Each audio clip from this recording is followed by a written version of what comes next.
Liverpool unggul 13 poin di puncak klasemen. Gol Maguire bawa kemenangan untuk United. PSG pesta 7 gol melaju ke semifinal Piala Prancis. Juventus disingkirkan Empoli di Coppa Italia.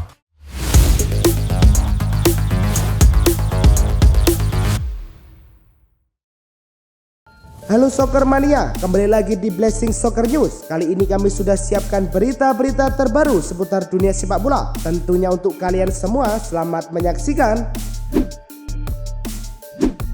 RB Leipzig versus Wolfsburg dalam perempat final di FV Pokal berlangsung di Red Bull Arena, Leipzig. Wolfsburg menekan sejak awal via Mohamed Amoura hampir membuka kedudukan dengan sundulan yang mengenai tiang gawang. Benjamin Sesko mencetak gol melalui tendangan penalti di menit ke-69 setelah wasit memberikan penalti akibat handball yang dilakukan oleh pemain Wolfsburg. Setelah kemenangan ini, RB Leipzig melaju ke babak berikutnya menyusul Bayer Leverkusen, VfB Stuttgart, dan Arminia Bielefeld di semifinal Piala Jerman. Juventus meladeni Empoli di Allianz Stadium dalam duel perempat final Coppa Italia 2024-2025. Kejutan terjadi ketika Empoli justru berhasil mencetak gol lebih dulu. Youssef Maleh membuat Mattia Perin tak berkutik. Juventus akhirnya menemukan momentumnya berkat aksi individu luar biasa dari Kepren Thuram, sukses menaklukkan Vazquez dan menyamakan kedudukan. Skor 1-1 bertahan hingga akhir 90 menit. Laga dilanjutkan ke babak adu penalti. Naasnya, Dusan Vlahovic dan Kenan Yildiz gagal menunaikan tugasnya, skor 2-4. Hasil ini mengantar Empoli ke babak semifinal Coppa Italia 2024-2025. Juventus di sisi lain harus tersingkir. Babak perempat final Coupe de France mempertemukan Stade Briochin versus PSG. PSG menurunkan mayoritas pemain pelapis di laga ini. Joao Neves membuka keunggulan PSG pada menit ke-16. Goncalo Ramos menggarakkan keunggulan Les Parisiens di menit ke-36. Skor 2-0 PSG jadi hasil akhir babak pertama. Goncalo Ramos mencetak gol keduanya pada awal babak kedua. Striker PSG itu maju sebagai al-Qucu penalti dan sukses menyerangkan bola ke gawang. PSG menambah gol di menit ke-55. Kali ini giliran Désiré Doué yang menjebol gawang Stade Briochin lewat bola sipakalnya. Goncalo Ramos membuka gol ketiganya ke gawang Stade Briochin 3 menit berselang membawa PSG menjauh 5-0. Seny Mayulu menambah gol ke-6 dengan tambahan yang disuplai oleh Doué pada menit ke-66 membuat skor menjadi 6-0. Gol Ousmane Dembélé 5 menit sebelum waktu normal habis memastikan kemenangan pasukan Luis Enrique 7-0 atas Stade Briochin. Kemenangan ini membawa PSG lolos ke semifinal Piala Prancis. Real Sociedad versus Real Madrid pada leg pertama semifinal Copa del Rey berlangsung di Stadion Anoeta. Endrick dengan tenang mengontrol bola, lalu melakukan sontekan yang memperdaya Alex Remiro. Sociedad mendominasi laga memasuki pertandingan babak kedua. Tuan rumah memburu gol penyama kedudukan. Madrid mengamankan keunggulan 1-0 hingga laga berakhir. Kemenangan ini jadi modal berharga Los Blancos untuk menjaga leg kedua. Madrid hanya butuh hasil imbang di leg kedua untuk lolos ke final. Nottingham Forest versus Arsenal tersaji di City Ground pada laga pekan ke-27 Premier League 2024-2025. The Gunners menguasai jalannya laga selama 90 menit. Namun Arsenal tidak bisa membongkar lini belakang tuan rumah hingga laga berakhir. Tak ada gol yang tercipta hingga laga tuntas, skor 0-0 mengakhiri 90 menit. Hasil ini membuat Arsenal berada di peringkat kedua dengan 54 angka, tertinggal 13 poin dari Liverpool di puncak klasemen. Nottingham di peringkat ketiga dengan 48 poin. Brentford versus Everton dalam lanjutan Liga Inggris berlangsung di City Community Stadium, Brentford. Yoane Wissa mencetak gol setelah menyambut rebound dari tembakan Bryan Mbeumo yang mengenai mistar gawang. Jack O'Brien mencetak gol penyama kedudukan menit ke-77 dengan sebuah sundulan setelah menerima umpan silang dari Vitality Mykolenko. Setelah hasil imbang ini, Everton kini berada di posisi ke-15 klasemen Premier League dengan 32 poin. Brentford tetap di posisi ke-11 dengan 38 poin. Manchester United versus Ipswich Town bentrok di Old Trafford pada pekan ke-27 Liga Inggris. Ipswich Town mengejutkan tuan rumah dengan mencetak gol 4 menit laga berselang Jadon Philogene yang menjebol gawang MU. Manchester United menyamakan kedudukan pada menit ke-22. Kapten Ipswich Town Sam Morsy membobol gawangnya sendiri. Tuan rumah membalikan keadaan menjadi 2-1 pada menit ke-26. Matthias De Ligt menyambar masuk bola di depan gawang. Ipswich Town menyamakan kedudukan di injury time. Jadon Philogene membobol jala MU dan membuat babak pertama berakhir imbang 2-2. MU kembali memimpin di awal babak kedua, tepatnya menit ke-47. Harry Maguire sukses membobol gawang Ipswich. Kemenangan ini membawa MU naik ke posisi 14 klasemen sementara dengan 33 poin. Ipswich tertahan di urutan ke-18 dengan 17 poin. Manchester City versus Tottenham dalam lanjutan Liga Inggris berlangsung di Tottenham Hotspur Stadium. Tim tamu memimpin lebih dulu di menit ke-12. Haaland dengan satu tembakan ke sudut kiri membobol gawang Spurs. Haaland sempat mencetak gol di injury time lewat kerjasama dengan Phil Foden, namun akhirnya dianulir karena ia dinyatakan handball saat mengontrol bola. Tambahan 3 poin membawa tim asuhan Pep Guardiola tetap di urutan keempat dengan 47 poin dari 27 laga, sementara Spurs ada di urutan ke-13 dengan 33 poin dari 27 laga. Duel Liverpool versus Newcastle pada pekan ke-27 Premier League digelar di Anfield. Liverpool membuka keunggulan pada menit ke-11. Dominic Szoboszlai membobol gawang Newcastle United.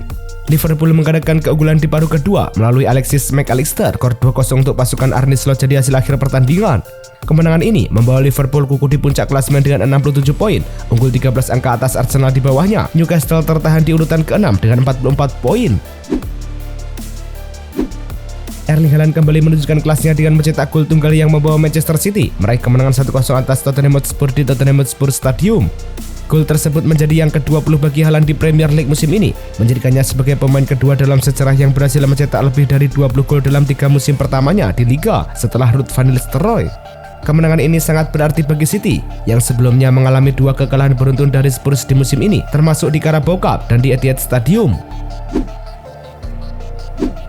Liverpool FC telah mencatatkan sejarah baru dengan menjadi tim pertama di Premier League yang mencetak 101 gol di semua kompetisi pada musim ini.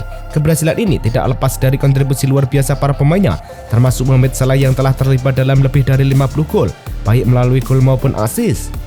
Dengan 7 pemain yang masing-masing memiliki lebih dari 10 keterlibatan gol, Liverpool menunjukkan kedalaman skuad yang mengesankan dan kemampuan mereka untuk mencetak gol dari berbagai posisi di lapangan. Keberhasilan Liverpool dalam mencetak 101 gol ini juga mencerminkan filosofi permainan menyerang yang diterapkan oleh manajer Arne Slot. Mohamed Salah telah menyamai pencapaian terbaiknya di Premier League dengan total keterlibatan gol yang luar biasa dalam 28 pertandingan musim ini. Salah telah mencetak 25 gol dan memberikan 17 assist, menjadikannya salah satu pemain paling produktif di Liga.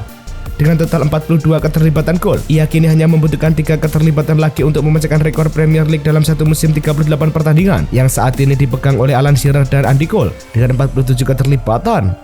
Salah juga mencatatkan sejarah dengan menjadi pemain pertama dalam sejarah Premier League yang mencapai lebih dari 40 keterlibatan gol dalam 2 musim berbeda setelah sebelumnya melakukannya pada musim 2017-2018. Thiago Motta menghadapi tantangan besar di musim pertamanya setelah serangkaian hasil buruk yang mengecewakan. Timnya tersingkir dari Coppa Italia oleh Empoli yang sedang berjuang untuk tidak terdegradasi dan juga gagal melanjutkan langkah di Liga Champions setelah kalah dari PSV meskipun sempat unggul 2-1 di leg pertama. Selain itu, Juventus juga tersingkir dari Supercoppa Italiana oleh AC Milan di semifinal. Saat ini, mereka hanya berada di posisi keempat di Serie A yang menunjukkan bahwa performa tim belum memenuhi harapan para penggemar dan manajemen klub.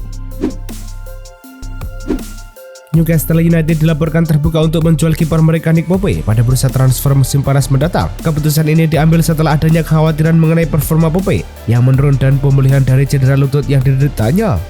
Meskipun Newcastle bersedia mendengarkan tawaran untuk Pope, mereka menegaskan bahwa penjualan tidak akan dilakukan sebelum menemukan pengganti yang tepat.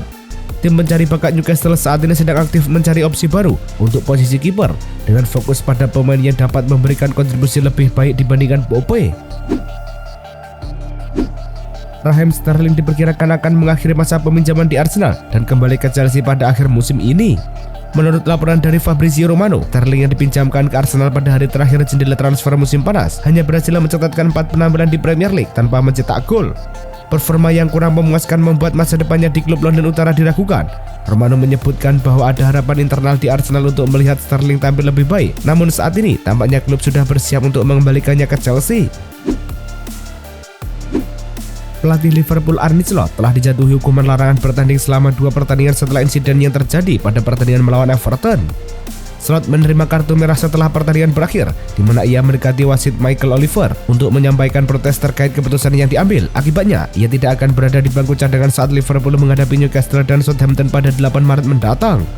Selain itu, Slot juga dikenakan denda sebesar 70.000 pound sterling, sementara asisten pelatihnya, Pek Hulshoff, juga mendapat larangan yang sama dan denda sebesar 7.000 pound sterling. Pemain bertahan Manchester City John Stones dipastikan akan absen selama 8 hingga 10 minggu akibat cedera paha yang didapatnya saat pertandingan Liga Champions melawan Real Madrid. Pelatih Pep Guardiola mengonfirmasi bahwa Stones tidak memerlukan operasi, namun ia akan melewatkan kamp latihan tim nasional Inggris bulan depan.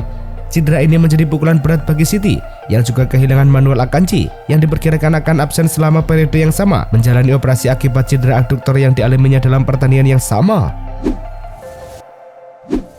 Paulo Dybala tampaknya akan tetap di klub meskipun banyak spekulasi mengenai masa depannya. Sejak bergabung dengan Roma, Dybala telah menunjukkan performa yang mengesankan dan menjadi salah satu pemain kunci dalam skuad.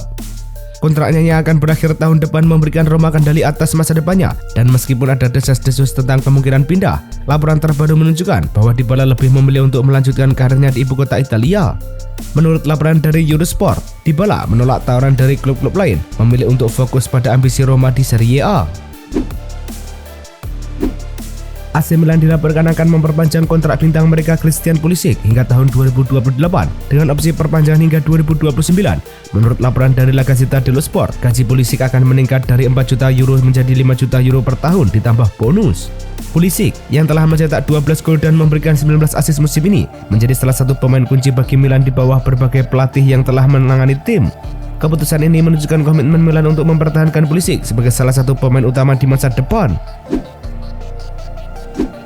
Barcelona mengumumkan bahwa Andreas Christensen telah menerima izin medis untuk kembali beraksi setelah mengalami cedera yang mengganggu penampilannya sejak Januari lalu. Pemain bertahan asal Denmark ini sebelumnya mengalami cedera pada otot soleus dan telah menjalani pemulihan yang cukup panjang. Christensen hanya tampil sekali di musim ini, yaitu sebagai pemain pengganti pada pertandingan pembuka melawan Valencia. Dengan kembalinya Christensen, pelatihan si Flick ini memiliki lebih banyak opsi di lini belakang yang sangat penting menjelang pertandingan melawan Real Sociedad di La Liga. Real Madrid mengumumkan bahwa bek mereka Jesus Vallejo mengalami cedera otot yang akan membuatnya absen dari lapangan selama beberapa minggu ke depan. Cedera ini menambah daftar panjang masalah Vallejo yang telah jarang tampil di musim ini, hanya bermain 10 menit di semua kompetisi. Dengan kontraknya yang akan berakhir pada bulan Juni mendatang, Vallejo dipastikan tidak akan mendapatkan perpanjangan kontrak dan akan meninggalkan klub sebagai agen bebas. Keputusan ini diambil oleh pelatih Carlo Ancelotti yang lebih memilih untuk memberikan kesempatan kepada pemain muda Madrid. Dani Ceballos semakin dekat untuk memperpanjang kontraknya di klub hingga tahun 2027. Musim ini, Ceballos telah menunjukkan performa yang luar biasa, bertransformasi dari pemain cadangan menjadi salah satu pilar penting di lini tengah tim. Pelatih Carlo Ancelotti sangat mengagumi dedikasi dan kerja keras Ceballos yang telah tampil dalam 29 pertandingan dan memberikan 2 assist. Perkembangan ini membuat manajemen klub semakin yakin untuk mempertahankan Ceballos. Keputusan Ceballos untuk bertahan di Real Madrid juga dipengaruhi oleh meningkatnya jam bermain dan kepercayaan yang diberikan oleh Ancelotti. Anthony menerima kabar menggembirakan setelah kartu merah yang diterimanya dalam pertandingan melawan Getafe resmi dibatalkan. Keputusan ini diumumkan oleh Komite Banding Federasi Sepak Bola Spanyol RFIF. Setelah Real Betis mengajukan banding dengan menyertakan bukti video yang menunjukkan bahwa Anthony tidak melakukan pelanggaran berat, ia berusaha merebut bola dan tidak berniat melukai lawan. Dengan dibatalkannya kartu merah ini, Anthony kini dapat berpartisipasi dalam pertandingan penting melawan Real Madrid yang akan berlangsung di Stadion Benito Villamarin pada hari Sabtu mendatang. Oihan Sunset baru saja dinobatkan sebagai pemain terbaik La Liga untuk bulan Februari 2025. Dalam bulan ini, Sunset menunjukkan performa yang luar biasa dengan mencetak 6 gol dalam 4 pertandingan. Ia berhasil mengalahkan pesaing-pesaing berat seperti Pedri dari Barcelona dan Kylian Mbappe dari Real Madrid yang juga dinyatakan sebagai kandidat. Dengan total 13 gol dan 1 assist dalam 21 penampilan La Liga musim ini, Sunset telah membuktikan kemampuannya sebagai salah satu bintang yang patut diperhitungkan di sepak bola Spanyol. Fenerbahce sedang dalam proses negosiasi untuk memperpanjang kontrak Edin Dzeko. Penyerang asal Bosnia telah menunjukkan performa impresif sejak bergabung dengan Fenerbahce pada Juni 2023. Menurut laporan terbaru, klub telah menawarkan perpanjangan kontrak selama 1 tahun yang akan tetap membuat Dzeko di Istanbul hingga musim panas 2026. Dzeko telah mencetak 14 gol dan memberikan 5 assist dalam 35 penampilan musim ini, menjadikannya salah satu pemain kunci dalam skuad. Pertemuan antara Dzeko, agennya, dan pejabat klub diharapkan akan berlangsung dalam beberapa minggu mendatang untuk merampungkan detail kontrak ini. Itulah tadi kumpulan berita-berita terbaru dari kami. Simak terus berita-berita terbaru lainnya dan jangan lupa like, komen, dan juga subscribe.